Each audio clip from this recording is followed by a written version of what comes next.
Last week, SEO expert and fellow guitarist Ryan Law shared a brain-breaking chart.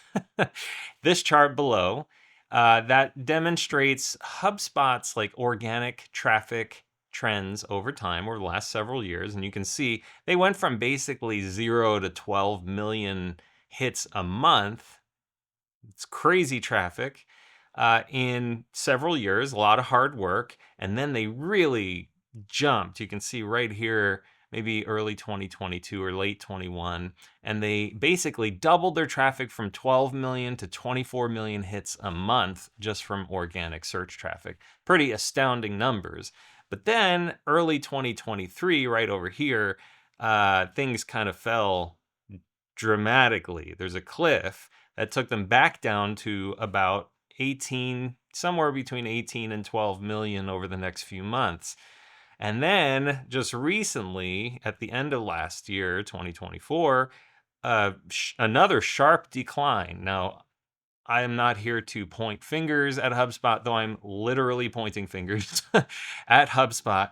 But HubSpot is one of the best in the business. Their SEO team is incredible, and they have hired basically every expert out there. There was a time on Twitter, probably during this period of doubling traffic, where it just seemed like every marketing expert I followed on Twitter was getting hired by HubSpot. Anyway, so what I do want to point out here is AI is really changing the game. And if you look, this is about when ChatGPT really started hitting the market and Google had to start responding to AI-generated content. But furthermore, they introduced this other model called EEAT. I think that's been around a little bit longer, but they really started enforcing it. And that is experience, expertise, authoritativeness, and trustworthiness. So they use EEAT to evaluate whether content should rank high on the search engine result page. So that has shifted the way that content performs, but also at the top of most, I think, what is EEAT? That'll probably, here you go. You can see here, I need to adjust this. This is an AI overview on Google's search engine results page. And these AI overviews provide pretty good answers to most people's questions.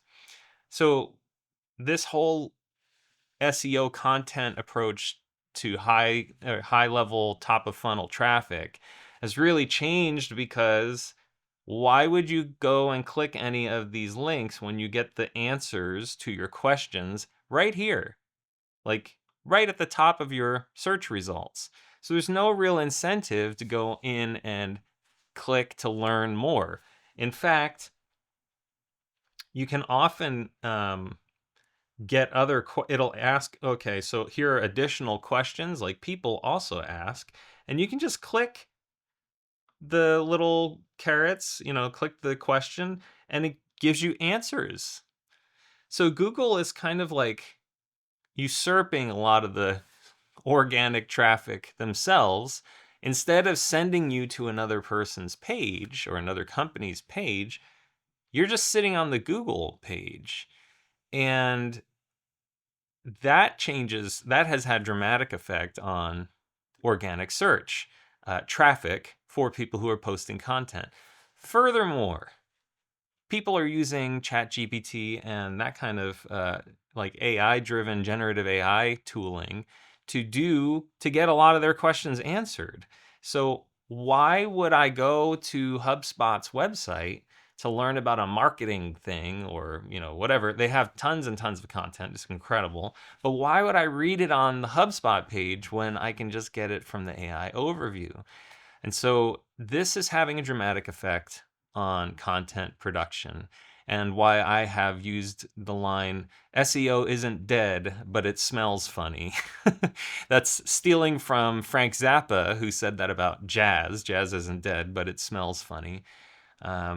But in terms of SEO, the reality is Google is kind of like eating a lot of the lunch of the top of funnel and some middle funnel content, which means you really have to focus on these EEAT metrics. You have to show you are an expert. You have to be experienced and demonstrate that in your content, experienced in what you're talking about. You have to demonstrate authoritativeness, meaning you people look to you as knowledgeable, like you know what you're talking about. And then the T, what was the T? I always forget it. Oh, trustworthiness. So trustworthiness means that people are referencing your content and it has good information and there's not misinformation or hallucinations from AI or whatever. So the content that you're producing meets these EEAT requirements. Well, how do you do that? You have to go deeper with your content.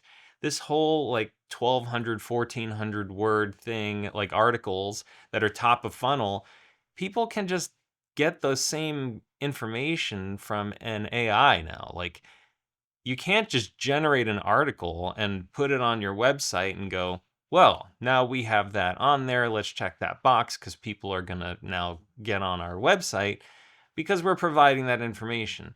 If you're regurgitating information from an AI, then you're most likely not going to get any clicks because why would Google send people your way? They can present the same information from their AI. And secondly, like you need to really go deeper and demonstrate more expertise, which is probably going to require some longer content and more engaging content. If you want people going to your website and not just sticking to the AI overviews, you've got to play a different game. It used to be provide all the content from the top of the funnel down to the bottom of the funnel and then get people to convert. Well, what do you do when the top of the funnel disappears? Well, now the top of the funnel is like middle of the funnel. It's the stuff that AI can't just generate. You have to be an expert and you have to talk like an expert. You have to offer insights that an AI can't just easily, summarize and get from 10 other pages that have already provided this information.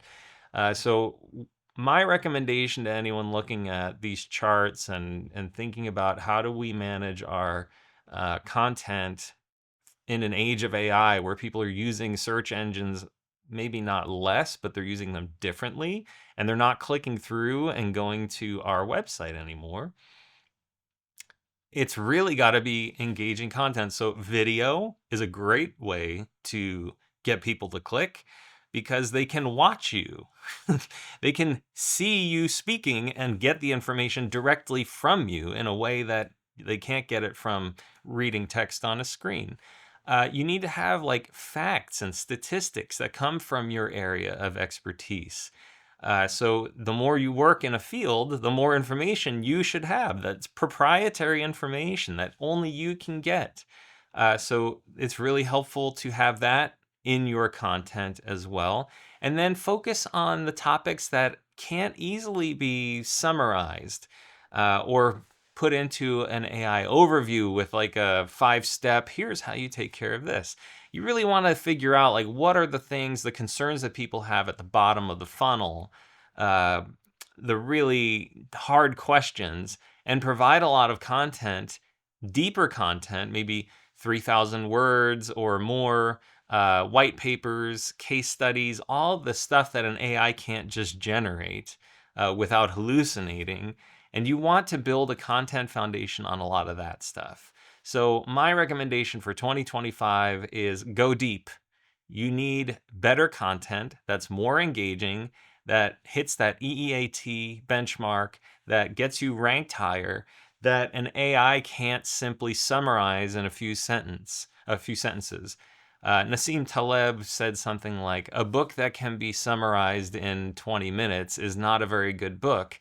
Well, in the same way, an article that can be summarized by an AI in a few sentences is really not a helpful article.